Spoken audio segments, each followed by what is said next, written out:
Okay, right on. Stand by, everyone. We're going to.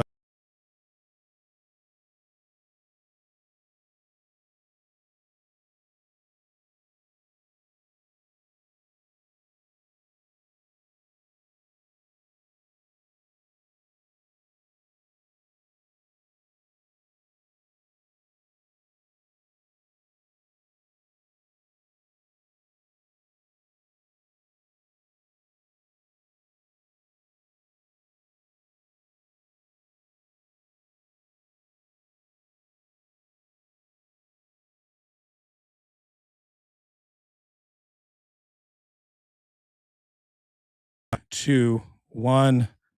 Hey guys, welcome to the Jason J. Daniel Show. My name is Jason J. Daniel. I'm here with a very special guest. We're having a little bit of technical issues here, but I think we should be in good shape. I am just wanting to make sure we're good to go on all the platforms. So stand by. We're going to bring my guest in a moment, but thanks for joining me.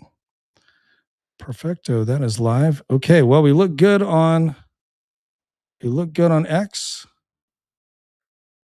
Okay, and we're just want to make sure YouTube is working.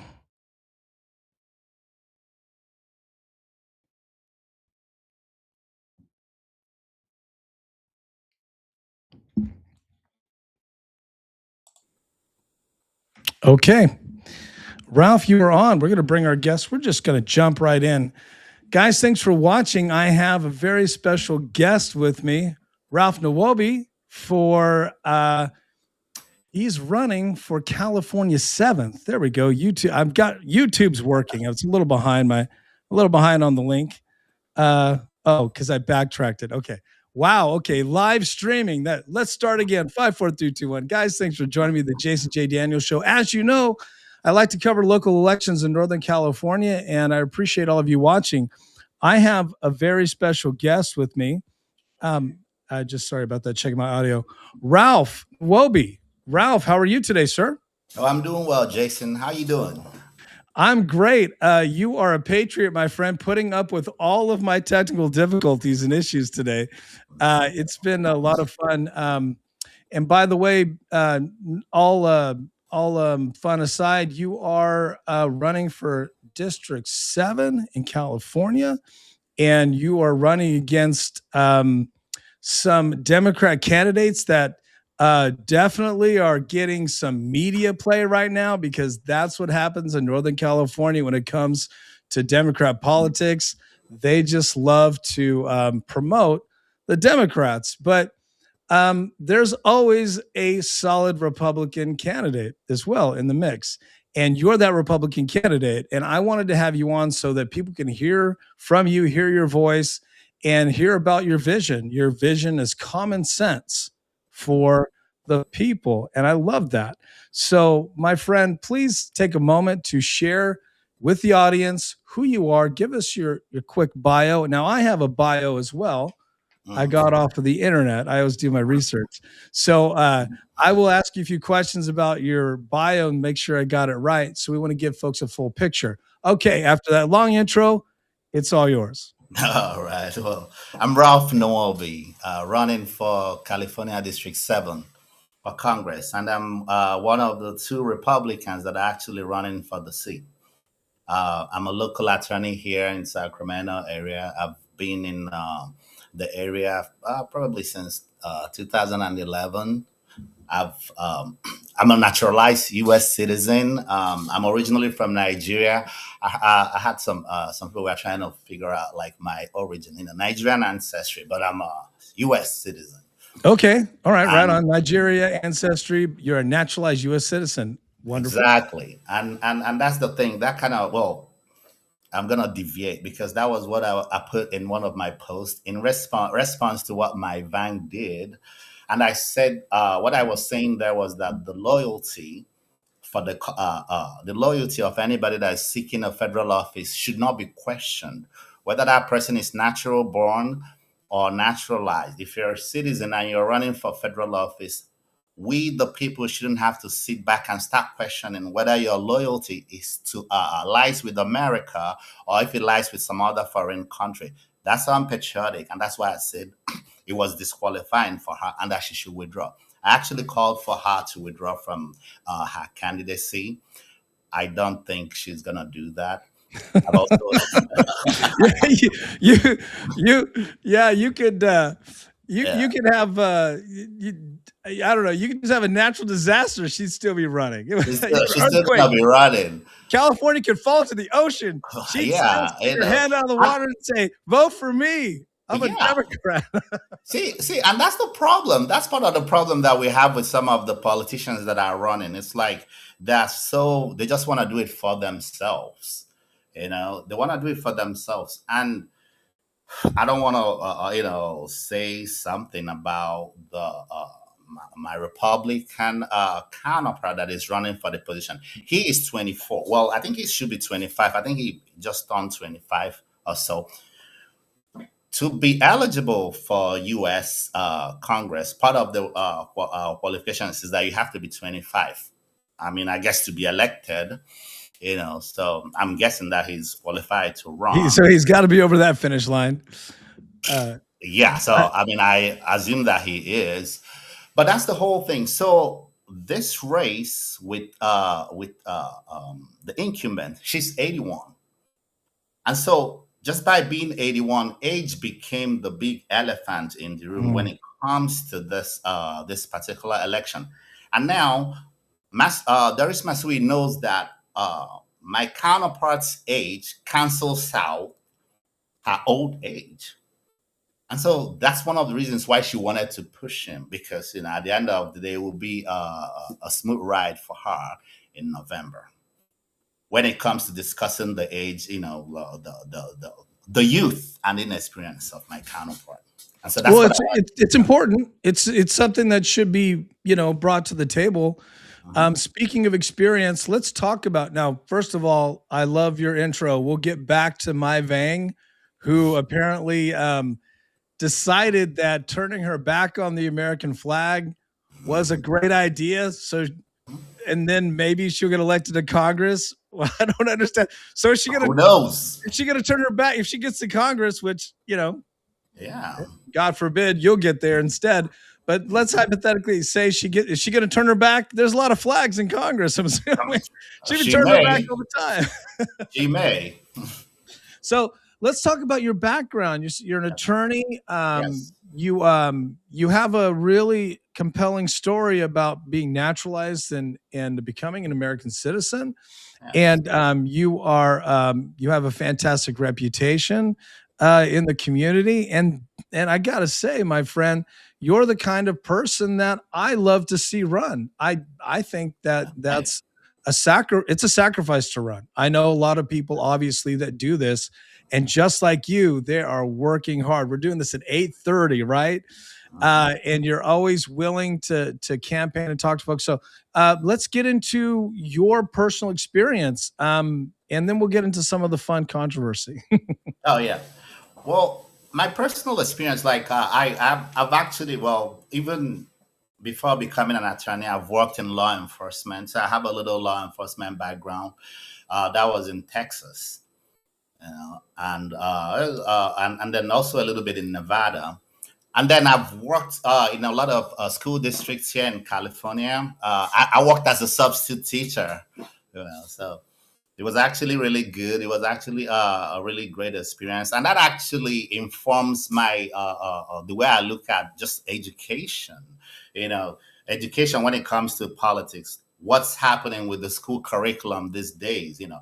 I believe as a parent that all parents, we all want to send our children to school to get some edification of their minds, to be the better versions of themselves, not to get some kind of extreme indoctrination. And so a lot of changes have to be made, and that's also part of the things that I would want to part of the changes that I want to bring if I'm elected as congressman for California District 7. So education is very important to you. Yes, very important to me. Yeah, I agree with that. By the way, let me jump in on a side note. For those of you watching, it looks like I'm involved with my phone, but I'm paying attention. I'm moving. I have to share my links. So I am not being rude to our guest, but I'm trying to share my links right now so everyone can watch. So, because I think it's really important. And now, just to backtrack, we're live on X, Rumble, and YouTube right now. So, you guys, thanks for watching. So, I'm going to put up your graphics so people can follow you. Ralph, let everybody know where they can follow you on the internet. Oh yeah, on TikTok at Legal Gladiator. Oh, that's right. You're on TikTok. I forgot. Right on. Yeah, and my campaign website is Ralph ESQ for Congress.com. So for Got it. Congress.com, yeah. Now I have it. You can't on your end. You can't see the graphics, but I have it on the screen right now at the bottom. Okay. And they can also follow you. Do you want them to check out your Instagram? Yes, Instagram Ralph ESQ 2021. Right on. Cool. Yeah. So let's talk a little bit about I'm intrigued. I do have some notes here. I'm intrigued with your law. You said law enforcement background, or if you helped with law enforcement a little bit. Let's talk about that. Yeah, it was an interesting experience. I actually worked in maximum security prison, so I was one of the correctional officers. Okay. All right. Okay. And see, this is why I want to interview people. I want to get into that's really cool. So okay. So you were in correction in maximum security. Or maximum security, like that's where they had all the bad ones. But you actually have to, one of the things that I got from that is that you actually have to have strength.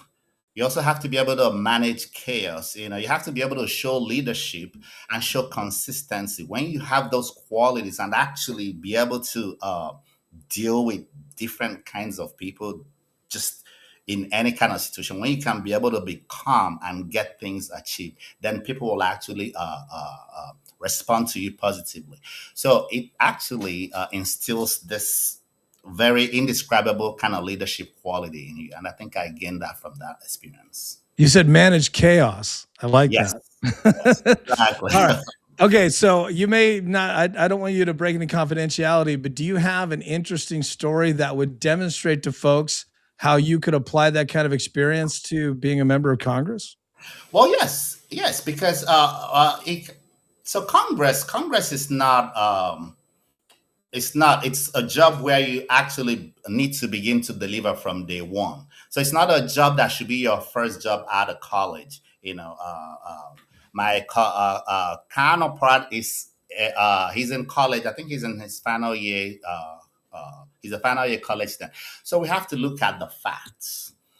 CD7 citizens, CD7 residents, they need relief and they need it now. So they don't have the time to wait for solutions to come. So if we have a person that comes out and then Congress becomes that person's first job, all that waiting, it doesn't help people. It doesn't help the actual residents that actually need the help. So Congress needs you to be able to begin work, hit the ground running, and start contributing to solutions that will better the lives of your constituents. I can do that. I can begin to deliver results from day one. And that's actually a big distinction between me and the rest of the other candidates. Yeah, I like that. You're a business owner, and you've lived a little. You've met a payroll. You've dealt with a lot of financial responsibilities. I actually think that's really critical for a person, especially going now. Let's be honest, jumping from college to Congress. Not that we want to. I'm not picking on the guy, but let's just be honest. College to Congress, that's a big jump. That's a big jump, and it actually goes into a post that I made. I was talking about ripeness. If a fruit is not yet ripe, it's not ready to be eaten. If a person hasn't had some experience, that person is not even ready. It's not ready to be utilized, or even to be able to be to actually benefit people. See, I put all the experiences that I needed for the job. I put it in three categories. So one is the one that he has, and that's inexperience. The second one is the one that Matsui has, and that's Dinosauric experience. I know, I know. No, I mean, he's 81. And I'm not saying, No, it just, I gotta say, it's one of the best lines I've heard all elections. And then the third kind of experience that actually matters and will actually bring solutions to the people of California District 7 is what I have, which is Germane experience. That is the experience that is needed now. I've had the lived experiences, the mindset, and the skill set necessary to begin the job on day one. I like that. Now, speaking of Jurassic Matsui and being ripe, she's 81 and she's so ripe that she didn't show up to the Sacramento Bee editorial board to have a conversation with them. And because of that, they went ahead and endorsed the other Democrat who will not salute or look at the American flag. And I'm just asking myself, what is going on with the Sacramento Bee? Now I know what's going on. It's preposterous to even waste time talking about how nonsensical they are. But let me ask you a serious question. Did they invite you to meet with them? No. So they ignored the existence, as if I am not there. I mean, so the truth is, though, I don't know if I would say that there has been some kind of like people got together and decided that. But my question is, why are they so afraid of me? And I believe that the reason for that is that for the ones that have dealt with me, for the ones that have read up in me, they know that real conservative values will actually be evangelized in Congress if I'm elected. I like that. You'll see that begin to take fruits locally and probably will spread all over California. So they know that. And so that's why they try to avoid me. My whole thing is just for us Republicans at this 11th hour when we can still intervene, not to fall for that and actually vote for the one true solid Republican in this election that can actually do what needs to be done. And amen. There is an alternative to the insanity that this is me saying this. The Democrat Party has perpetrated on Northern California and on the entire state. And this is why I do what I do, because I know there are strong conservative Republican voices that need to have an opportunity to talk to the people on their phones and on their laptops. And the new media is much more important than those old school cats. But I thought I'd bring that up because I thought that was quite intriguing. Because when you look at when you see the article at face value, it says Sacramento Bee endorses my Vang. Yeah. But when you open the article up, it says Doris didn't even show up. What is going? So what is like to not to pick on the Sacramento Bee, but that is malpractice. It's media malpractice to endorse because the other person didn't show up and not even call you. So she got it by default. Okay, check this out, Jason. I actually challenged Doris Matsui and my Vang for a debate at a time and place of their choosing. None of them was bold enough to take me up on the offer. Wow. So if you felt like the values that you have are so good, why can you not be able to come and defend it? They don't want to do that. They just want to deal with the safer alternative, with the safer Republican candidate. And that's why I'm saying CD7 Republicans, even just patriots in CD7, don't vote for a candidate that a Republican candidate that Doris Matsui wants.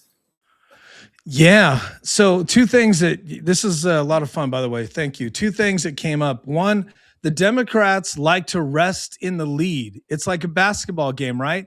You're getting down, the clock is winding down, but you start running a slower offense, right? Or you start running the ball instead of passing it to run the clock out in football. Pretty easy analogies. You're right. By default, that's what the Democrats do. That's what the local media does out here. And you're right. They're afraid to put value against value. Man, I wish we would have been friends. because I would have driven out to wherever you were doing the bait, and we would have made a thing of it. And I would have got 2 cardboard cutouts of them and put them right there. Yeah, right. That would have been fun. Yeah. But see, look, and people need to understand you're not afraid to mix it up with them and challenge them.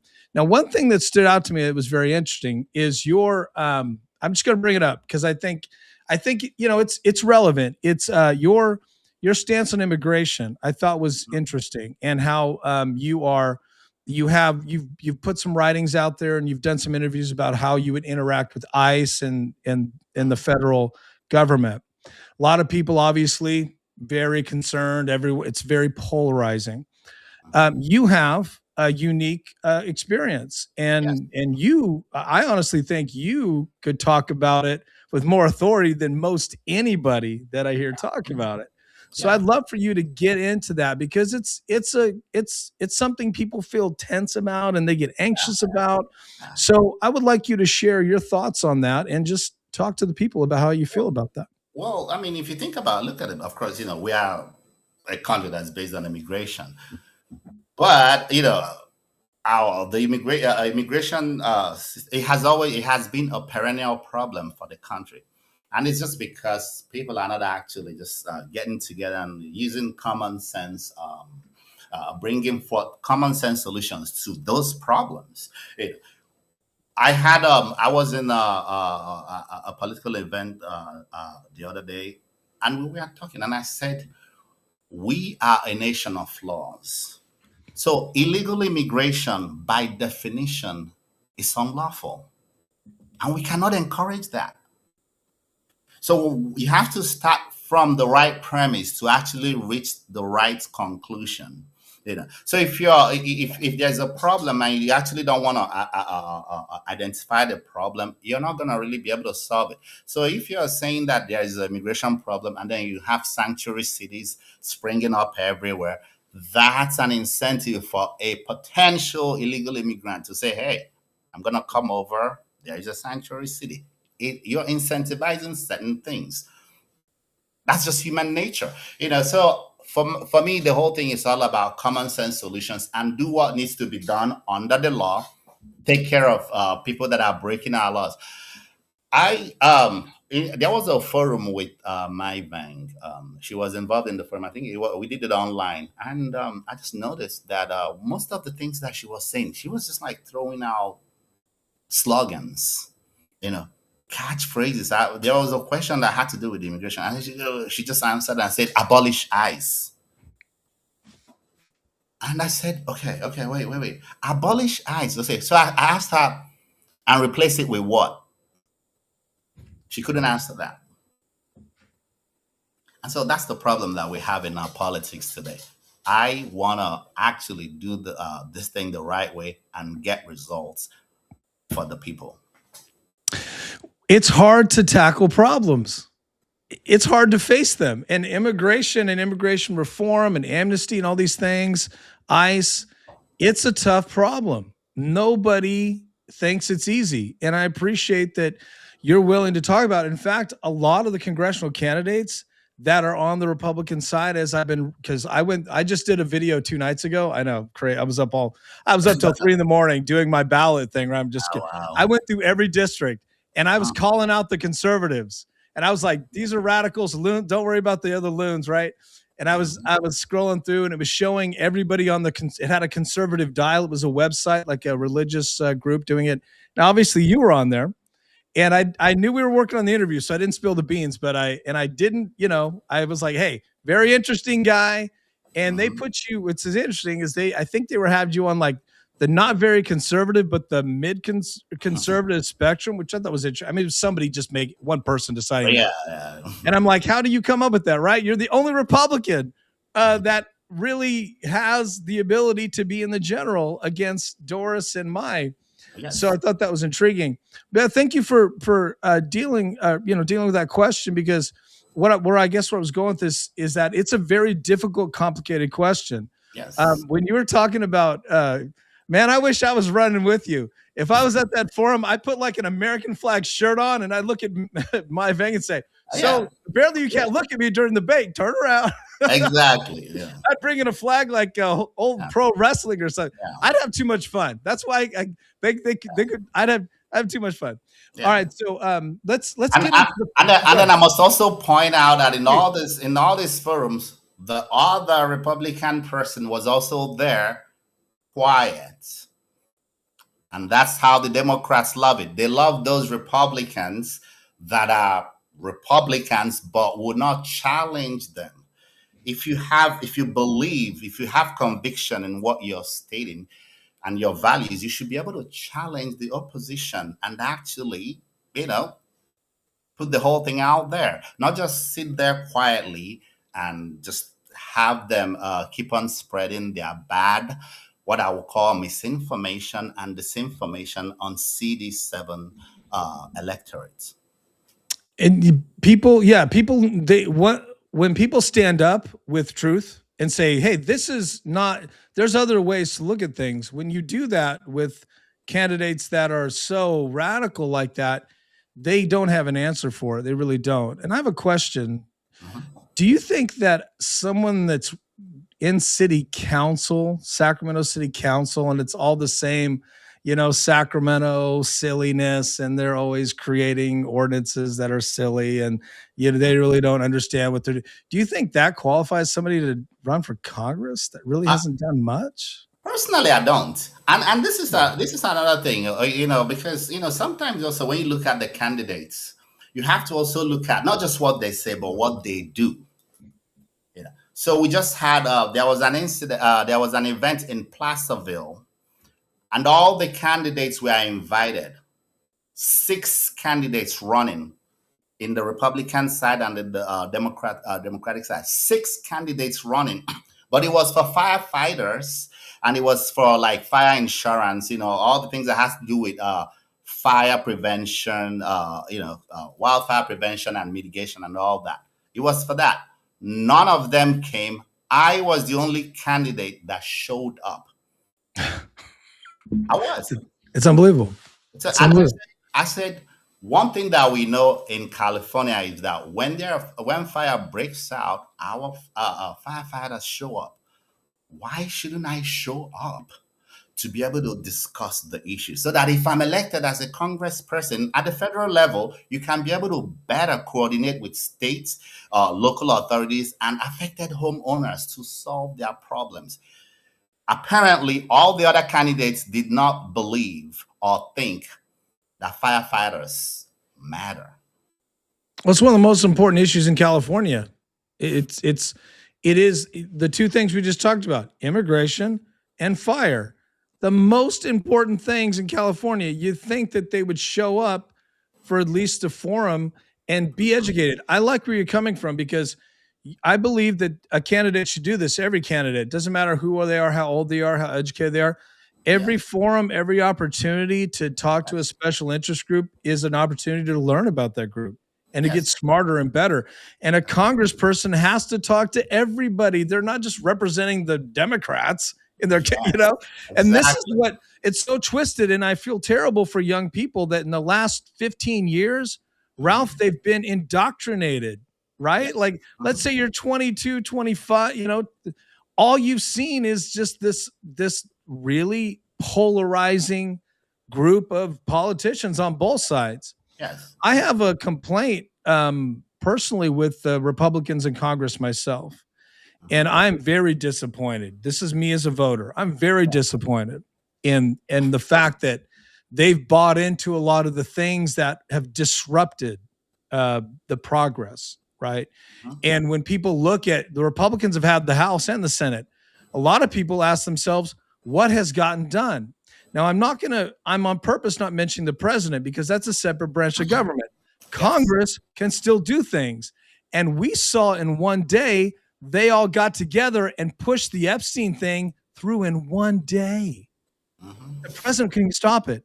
That blew my mind. And it showed me that they could solve so many problems in one day. They just don't want to do it. Yes. If they had, how would you bring, my question to you is, and I think you're picking up what I'm putting down, how would you bring a new attitude to getting something done? How would you try to bring people together as representing seven? For me, a lot has to also do with being able to work with other people. So, when they say reaching across the aisle, people just throw that around. But for me, it's actually really being able to collaboratively work with people, do hard negotiations that are needed to get people to your side, which will be the right side.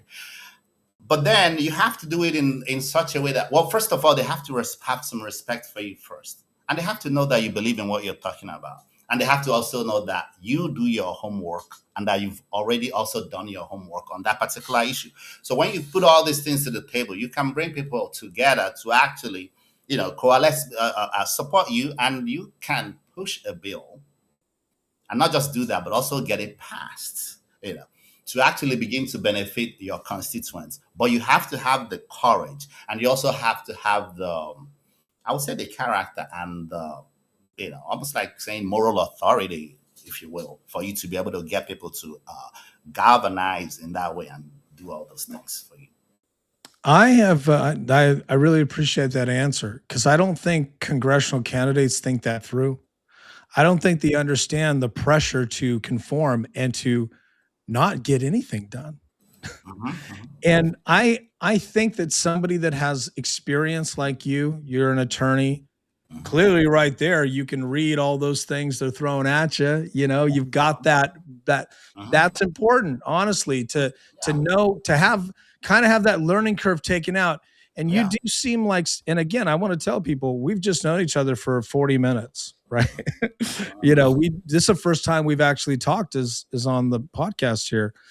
I feel like you're someone that really could not be compromised. I really feel that you are somebody that would speak your opinion and would not go with the grain. I'm sorry, go against the grain if Yeah. you thought it was the right thing for representing your district. Um, do you have an example in your world, in your life, and it doesn't have to be political, where you have come up against a situation where you had to do something that maybe wasn't popular, but you knew it was the right thing? Well, like, okay, I can say maybe professionally, like, Yeah, let's go with there that are, 'cause that's so important. I've worked as a, I've worked in the in prosecution, I've worked as a public defender, and of course, I work in family law, I do criminal defense, but sometimes, say, certain people can may want you to defend them, but there are some crimes that I'll say no. Even if you pay me $1 million, I'm not. I wouldn't even. I almost don't even want to talk to you at all. I So like that. yeah, I think it's, that is a simple thing to say. And I think people are afraid to say that yeah, you will not be corrupted for the money. And yes, you have principle. I yes, have, in my own world, it's not about me. This is your interview, but I'll say this. I've had professional situations where someone has offered me a lot of money, a good amount of money hmm, to work with somebody that I knew. And I'm not talking politics, this is different, yeah, that mhm, was corrupt or that was not exactly, nice to people. Like, it's not my style. yeah, And I said no to it. And they looked at me like I was crazy. yeah, And I said, this is okay because more money is coming from the right people. I yeah, know it's on the way because you're the wrong people. And hmm, sometimes you got to say no to the wrong people before the right people can get in your life. You got to be able to pass that test. yeah. And I think that's really important. It, Speaking of it, passing a it, test, it goes to character. It goes to character. wow, that's powerful. That's a great way to put it. Okay, we're at 36 minutes. Do you have 10 more minutes? Oh yeah, sure. Because I'm having a I good can time. talk to you all day, man. Thank you. Well, this is fun. It's funny, and thank you. It's funny. We're definitely gonna have to have coffee or something. Yeah.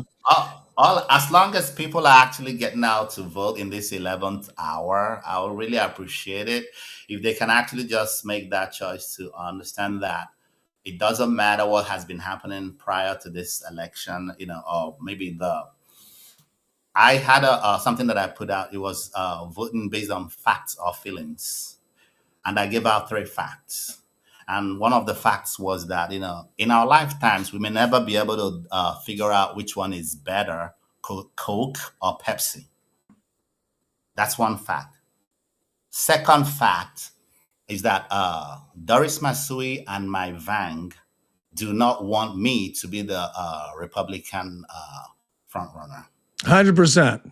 I know that. I know people. I know somebody that's advising the Matsui campaign, and I Mhm. know for a fact they Yeah. would not want you in the general. And it's simply because they understand what's going to happen. They understand that they will lose in November. And so, if we are to play a long term game, I mean, it's politics in as much as it's still a game, and it doesn't matter the intention. You have to field the right players to win. We need to field the right Republican candidate to be able to win in November and seize this opportunity that we never had before. We need it. It has to be done now if the right candidate is voted in tomorrow.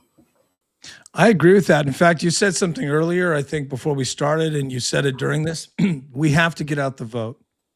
If every Republican votes, we're winning. But Yes. they're not voting because they don't know who's running or Yes. because the information is being squelched. And the truth is, we're all so busy. Some people just care about football. They care about Caitlin Clark, right? They just care about their children. They Yes. don't, and then it's time to vote. They get their ballot and they're like, oh, and Yes. they don't know who the conservative is, or they see you on there, but they haven't had exposure to you. And that Mhm. was one of my problems earlier on in my life is I was like, I didn't know who people were, but I wanted to vote for the conservatives. And being in California, right? So Yes. this is why I started my podcast. One of the reasons is I thought, well, let me just interview everybody, right? Mhm. And then I'll have it on video and I can go back and watch it and I'll know who these folks are. And then I can catalog it and other people can benefit from that. And by the way, this video now the keywords are already popping and people will be able to Google this video and please put it on your website because you're right. Let's remind people the primary polls open. Well, they're kind of open, mail drop Yeah. off, but Mhm. tomorrow's the day. So, Yes. Ralph, let's make it clear for folks about your district. Are you guys your jungle or is it Yeah. No, it's still jungle. It's still like jungle for you yeah. guys too for this district? Okay. It's but it's because it used to be more of Sacramento before, but now Yeah. it's got Galt, it's got Elk Grove, Stockton. Yeah, I got the list right here. I was Oh, blown away at how yeah, here it is. Well, I'll just say one, two, okay. Sacramento, Elk Grove. Let's just say it for the folks watching. If you're in Lodi, if you're in Placerville, El hmm. Dorado, that's if people don't know, that's Yes. everywhere, man. It's Hmm. like a big star. West Exactly. Sacramento, Rancho Murrieta, Wilton, Yes. Vineyard, Yeah. Isleton, Yeah. Walnut Grove, Harold, Walnut Grove. Yeah. Hmm. That's like Wow. out to the bay. Harold, Exactly. Clay, and the Delta communities. That's Yeah. kind of like Stocktonish, right? Mhm.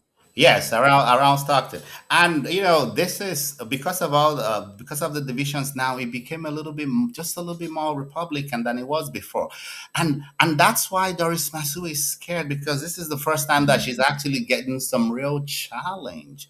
She knows that Republican can actually have it, get this thing, and we need to do that. We need to come together and actually vote for the Republican that will win her or my Vang in November. And I don't say this, like this.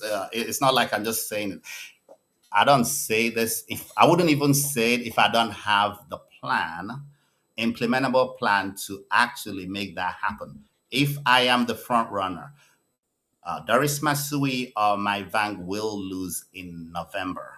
And then Republicans would keep that seat for, I would say, time immemorial. I like that. That's a big vision. I like your vision. I got to tell you, if you were to make the general, you would automatically be debating on, the big TV stations, right? Or I call them big stations. Yeah. I would love to see you debate one of them. You're just from listening to you and having this conversation, you would be very tough to debate against if a person is doesn't have a moral compass or they're just listening to the cliches and the talking points and all that Exactly. stuff. They cannot even they cannot answer follow-up questions because there's not no depth to what they are talking about. That's a good way to In put the it. first post that I put out, I said I am the candidate that will prosecute the case of Doris Matsui and ensure that she retires from politics for good. She's Yeah. been there. She's been there 21 years now. It's Yeah, that's a problem for me. I really, term limits, not that that's something that we need to worry about at the moment, but it's yeah, just, it's even for Republicans that have been in there 25 years. I don't think that's right. I don't think yeah. it's right. That's why I would love for someone like you to get in. I mean, you have really Mhm. great ideas. And I can say that from because I've been reading your website, and it's tough for everybody to hear all your ideas now, and I'm Yes. going to put it on the screen again. I've done it. This is my third time. Go to Ralph's website, Ralph Nwobi, Republican candidate for 7th District. If you're joining us late, now Ralph, people are watching live on the stream, and so that's really fun to see. I can see the numbers here. Oh, that's Um, great. That's great. so you're talking to voters, and obviously, YouTube, it listens to what we're saying, and it's so sophisticated now, and it will. That's why I wanted to read the numbers, the city names, because those become indicators when people are on YouTube looking for videos. If you're talking to the voters right now that are going to vote for you, you're talking to a larger audience than that. But if you're talking to your voters, what's the one thing you want them to know about your vision for common sense, which is on your website? But give them the quick data on that. Oh, we've been dormant. The district, we've been dormant for a while. So it's time to make CD7 bloom again. And that's the message. Now, that is also basically that there will be solutions to most, even kitchen table issues that most people have. There will be solutions, and the solutions will begin fast. For instance, I had a post. I had a post that I was making. I was talking about, like the Iran war, the situation in Iran and how it's going down. Trying to wind up. And I said, relief is gonna come, of course. And farmers, they've been hit hard. Our farmers have been hit hard by the high cost of gas and all that. Even fertilizer. So I said they've been hit hard. When that relief comes, CD7 farmers deserve to get that relief fast, and there's an advantage in being able to get it faster among the 52 congressional districts in California. And that's the kind of leadership that I want to bring, to be able to bring solutions to residents of this district as fast as possible. Needs to be done. That's a good point, because most people wouldn't realize that 7 has a lot of agriculture in it, a lot of farmers. Exactly. And when I talk to candidates, I know if they're paying attention to the district, because I've been in California for a little bit of time. I've lived a little. I was born in Sacramento. I Yeah. lived in Elk Grove. I ran a recall against some council members in Elk Grove. I didn't win, but it was a learning experience. So I've had experience out there, at least in that area. Yeah, Jim Cooper, the sheriff. I tried to recall him. Oh wow, that's That's a great. long story. He hates me. No, it's cool. It was one of those things, I not to get into that story, but I was just a guy. I saw a news article about a grand jury report, all those things, and I was motivated. I just started going to council meetings. I just showed up, and all of a sudden it just started coming together. And I was writing the initiative, and back then we didn't have AI writing it, and I just couldn't stop. I was just see that time, if somebody writes, the person wrote it by himself or herself. Yeah, I did. I wrote it. I researched the library, right? There was the internet was helpful. I had a blog. It was a long story. That's how I had a blog that kind of blew up and was getting attention. And then Channel 31 was reading my political blog every morning. It was wild at 6 a.m. So that's how I connected with some of the folks that are running Doris's campaign, because I was doing a lot of interviews, I was both sides and stuff. But point is, and again, not about me, but I understand what it takes to do what you're doing. Not like you're doing, but I've never run for Congress. But I understand the sacrifice, especially like right now, 8:30, almost 9 o'clock. We're doing this the eve of the election. I appreciate that sacrifice. Speaking of sacrifice, a lot of people sacrificing with the economy right now. There's no doubt that the economy is taking a hit because of decisions that are being made by the federal government, whether it's the president or Congress or just leftover from the Biden administration. We're still dealing with very high prices. For example, ground beef used to be $5 a pound. Now it's 10. Yeah. Like, it's crazy. People are making different food And choices. people feel that. Yeah, talk about that. Yeah. And I how you mean, would bring some relief to that. You do the best with that. You could. yeah, because like if we look at affordability, all these things are related. It's related. If things are hard, people start thinking about all kinds of stuff. If somebody is broke, that's when they start thinking, how can I make quick, easy money? That's when criminal ideas come in. If you look at things like, let's say, housing problems, homelessness issue. We talk about homelessness.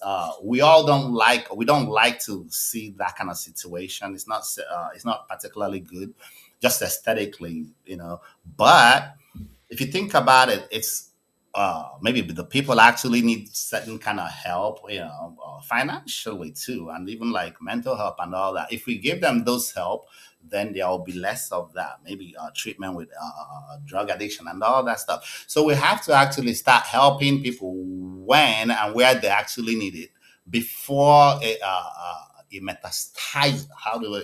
I'm trying to use the word for like a cancer. It grows, That's the best word.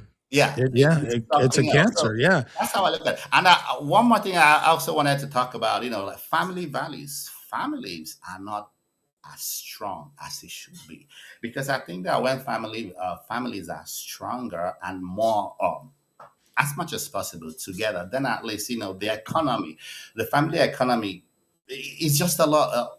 Let's just say, in a home, it's a lot easier for two parents to manage their resources. It's just a lot easier than maybe a single mother, single fathers, all that. So I look at family values. I want to look at family values and try to make it stronger. Family court system in California needs reform. Wow. Okay, you're speaking my language. Nobody says that. And I know personally so many people that have been crushed by it, and a lot of men, not to make it a thing about men, but talk about that. Wow, that's the first time anyone's ever brought that up. And I'd love to help you with anything you're doing on that, because that's dear to my heart. Exactly. It's a system that, like most of the times you see a lot of people maybe saying, oh, the criminal justice system is bad. Or, of course, the criminal justice system will still need, we all understand the problems. But the ones that are not really being talked about a whole lot is the family courts.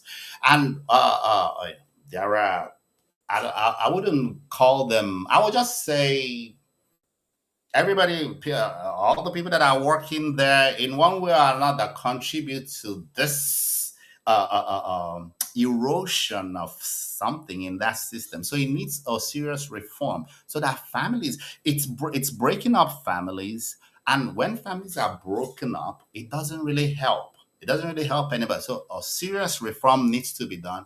In fact, as an attorney, I can tell you, if I am in a criminal court, there is a way that it's run. If I'm in a family law court, I'll be like, sometimes in some situations, I'll be like, are you sure we are still in America? Right. People don't realize that family law court is a whole nother level of nuts. It's not normal. I'm like, how about the Constitution? What happened to the Constitution here? Like, what are we doing? Like, it's horrible. They take away your civil rights. I mean, like, they will do also and some of them are not even real judges. They're just commissioners. And people don't even realize that. They go and they surrender their civil rights to these folks that they're just like filling in. They make terrible decisions, and it will ruin families for years. Breaking up homes, kids never really recover from that. Parental alienation is almost like encouraged within the system, so it's really bad, and we have to rein this thing in. There is a problem that is this is very fundamental. It's something that can be fixed. Corruption, unscrupulous any unscrupulous person that is working in that system should be held accountable, and they should start changing and actually work towards the best interest of the children. Wow, I would call me if you're going to do anything and you need a volunteer on that, because You're right. I've seen terrible things happen to people that set them back for years, and families are hurt. And people don't realize what's sad is that when people are in those situations, they're in a vulnerable place because of drama, or they're displaced with their home, or they're, a father or a mother, somebody's holding the kids back, and the cops say you got to go to court. It's just, and then there's the money and all. It's so tragic on top of everything else, and the kids, it's brutal. And I've spent a lot of time, not, I won't get into it as far as like, it's not germane, but I've spent a lot of time in family court helping people and in things. And everyone I talk to, they always come out broken. They're never better after going through the process. So I tell people, you got to just fix it on your own. Don't go to court. Don't go to family court. Make a deal, man. It's not worth it. Tell her you'll give her the extra 100, or tell him you'll let the kid see the kids on Saturday. Work it out. That's if you can make the deal, and the court will actually allow the deal to stand. But yes, if you make a deal, it's. But anyway, you're just speaking my language. So we're at 53 minutes. It's really your call. I'm ready to wrap it up for you, because I know you have a big day tomorrow. Oh yeah. It's two things. One, I want to really very quickly talk about my Vang turning her back on the flag, because a lot of people are tuning in to watch you talk about that. And we haven't really talked about that a lot, because that's not your priority. Your priority is not controversy. You're a serious man. You're here to make changes and to get elected to make a change. But she is not serious. It's not a serious person that does this. There's no reason why a person who's elected to a local office in the United States in the flagship city of California will turn her back on the flag. It's a stunt. It's foolish. There's no rationalizing that.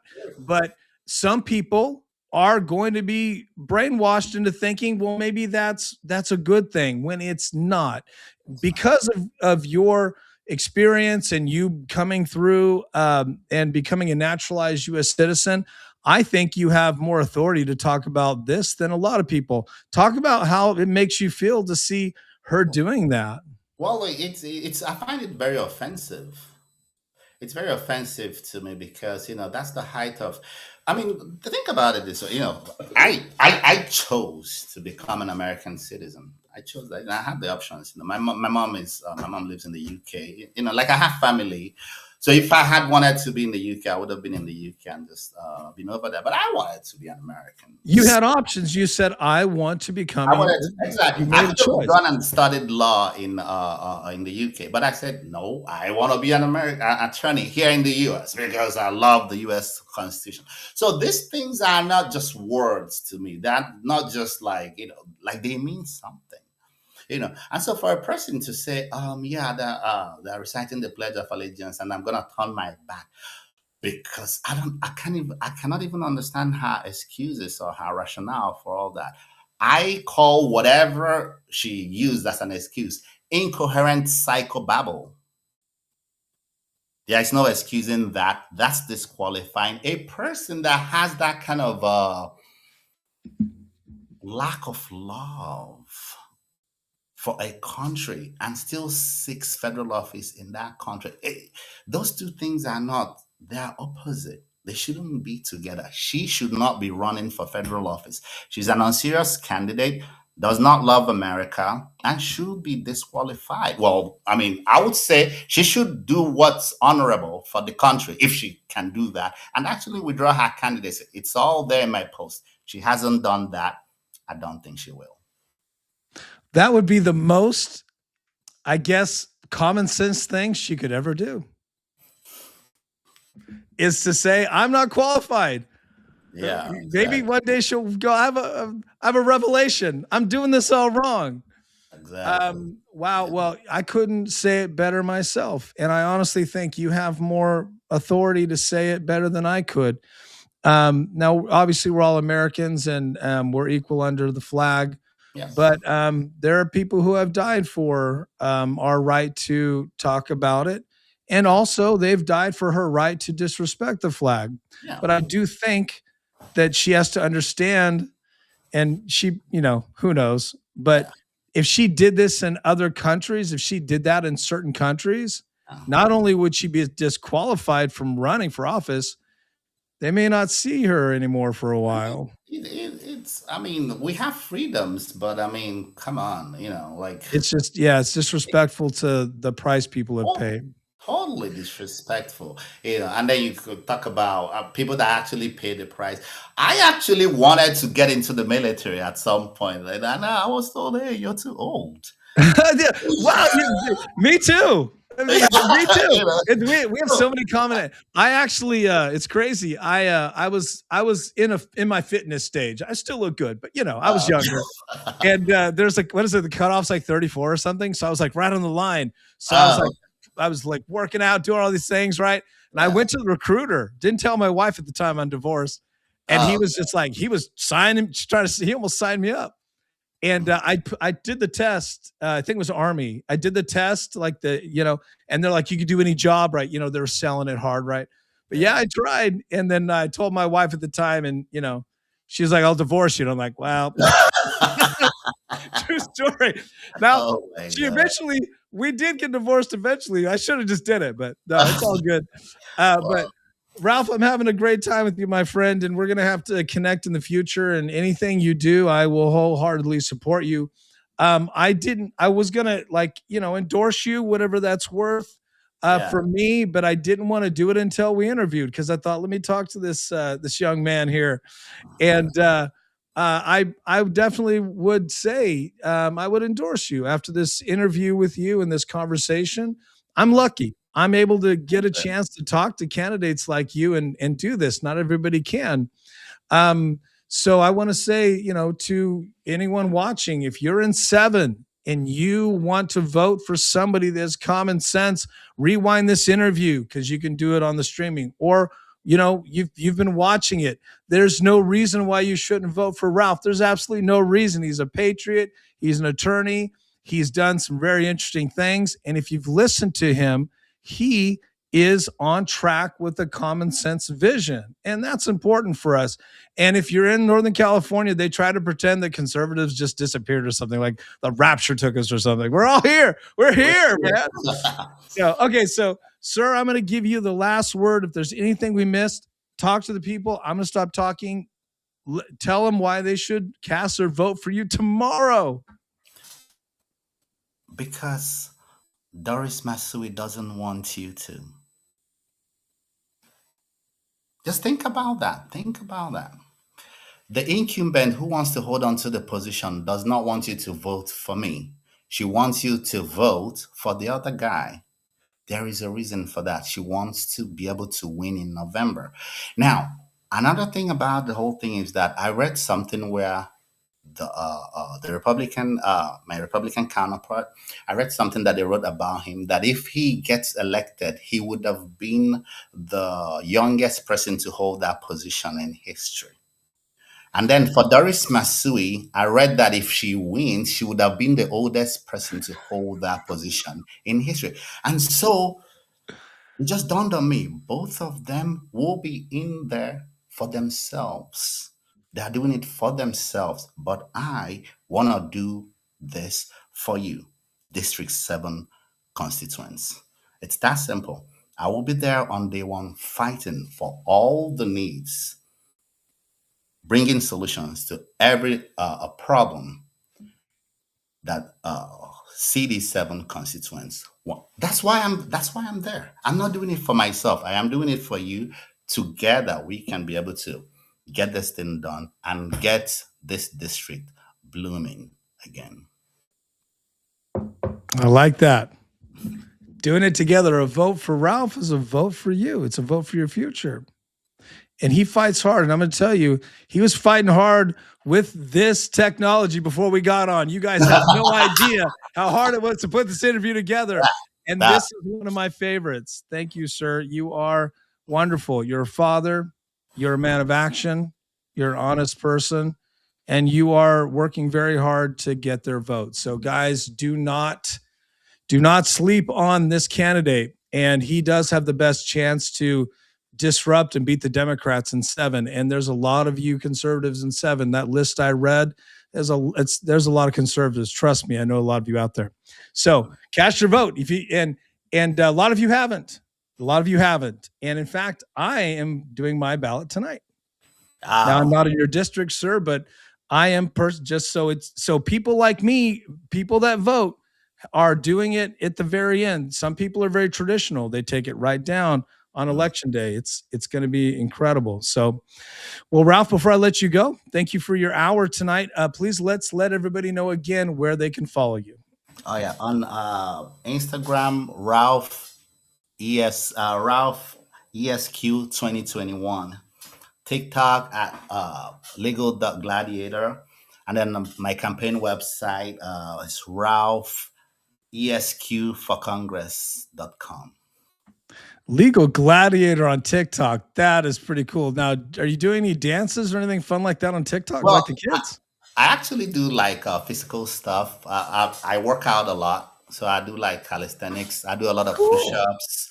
And then I have like running videos. I have a whole lot of stuff there. So it's actually a different side of me, the fit side, very fit side of me. I try to work hard. See, that's important.